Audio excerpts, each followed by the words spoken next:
Mga akla, na-try mo naman pumunta dito sa last exit? Ay kung hindi pa, tara na, pumunta ka na, dali. At dahil nga Ramadan, ay maikli lang ang oras ng duty namin ngayon. Of course, as a person na gustong-gustong magala, alam mo, kinarir, pati paghahatid sa airport. Pero hindi naman talaga ako dapat kasama dito, pero dahil nga pilit na pilit ako ni Darlot na sumama, I prefer to go yan. Ayun nga, after namin maghatid dun sa friend nila sa airport sa Dubai, bumalik na nga kami papuntang Abu Dhabi. Nakarating kami dito sa last exit bago makapasok ng Abu Dhabi. Dito yan sa Sheikh Zayed Road. Siya, imbis na nga makarating kami ng Al Riga, ay napadiretso nga ang Google Map ni Darlot dito. Nakakaloka. Akala ko pa naman lalaman sa Al Riga.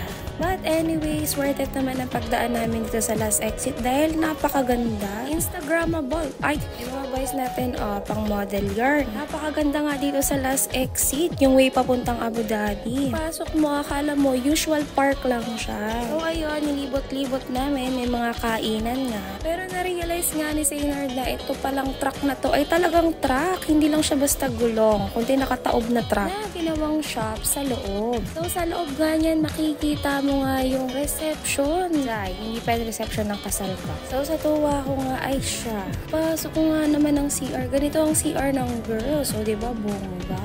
Astig. So kasing place na to ay yung mga nag-airsoft gun. Kaya no wonder ganitong ambience at ganito ang eksena ng setup at team nila.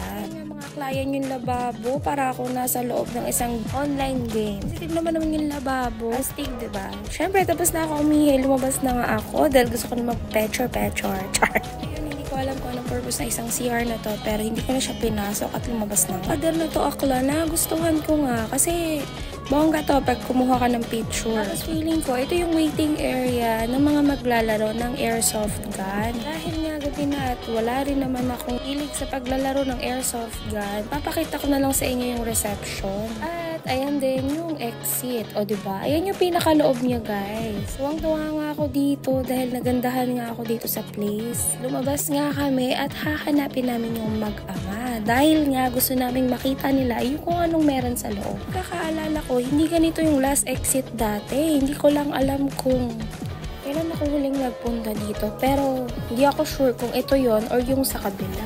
Ay, basta. Ibang exit ate napuntahan ko dati. So, ayun nga, videographer for today's video. Photographer pa.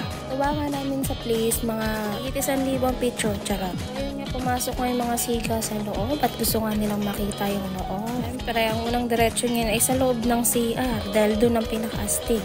So, ayun nga yung mga activity nila. Paintball, archery, axe, at nawala siya. Sino lang at hindi ko rin naman alam ang mga price list niya. Hindi na rin ako nagtanong kasi hindi ko rin naman yan papasukan. Alala ko tong wrecking ball na to dun sa kanta ni Miley Cyrus. So, ayun na nga, we're heading na nga sa washroom.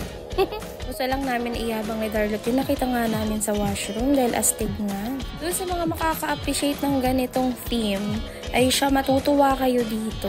Lolo mo, o diba? Gusto pa picturean siya. Mga palang lalaking to ay sa nawawalang zombie dun sa Busan train. Ngayon ay pinaghahanap pa, yan po siya. Well, anyways, eto na nga pala yung pinakaloob niya. Nakakala ko talaga sira, pero ganito talaga ang tema ng kanilang place. Sa washroom, kailangan mo pang pedalin to para makapag-open ka ng gripo at magkaroon ng tubig. O, diba, bongga? So, medyo namang hanga din ako dito nung time na naghugas ako ng kamay. Ang tawa dito si Renren. Naisip ko nga, no, bakit kaya hindi ako nagkaroon ng party team dati ng ganito? Astig-astigin siyang gawin. Well, anyways, eto na nga, moving forward. Kasi nga na ba namin yung pader na yan? Aba, syempre, atake, mag-picture. Eto pala yung kanilang kisame. O, diba, bunga?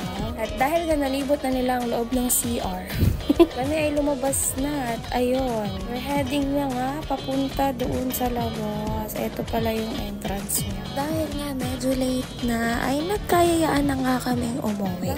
Dahil, award ako, may pasok pa. Wala mo kailangan mag-beauty rest. O siya, sige, babush na mga akla at hanggang dito na lang tayo. Kami ay jujuwi na. Thank you so much. Bye!